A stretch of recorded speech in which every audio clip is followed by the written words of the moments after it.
In negotiations, timing can be your secret weapon. Oracle, like many vendors, has sales quotas and fiscal deadlines. Oracle's fiscal year ends May 31st, so their Q4 and every quarter's end is a period when sales reps are under intense pressure to close deals. They often dangle extra incentives and last chance discounts as the clock runs out. Use this to your advantage. If you have the luxury to time your deal, initiate or intensify negotiations as a quarter end approaches, you might find Oracle suddenly much more flexible on pricing and terms.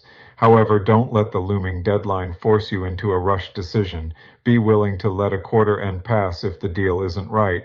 Often the final discount will resurface or even improve in the next quarter when the rep still needs your sale. Also, keep competitive pressure on Oracle throughout the process. Even if you strongly prefer OCI, never show your hand that Oracle is the only option. Engage with AWS, Azure, or Google Cloud, and if feasible, obtain comparative quotes, or at least make Oracle aware you have alternatives.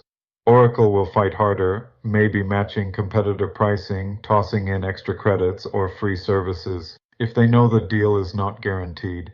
You can even leverage being a reference. If your company's move to OCI would be a high-profile win for Oracle, consider that bargaining power. Oracle loves success stories and might trade discounts for the right to showcase your deployment. CTA. Remember you have leverage. Smart timing and a competitive atmosphere ensure Oracle chases your business on your terms, not the other way around. Use those end-of-quarter dynamics and cloud alternatives to get the absolute best offer.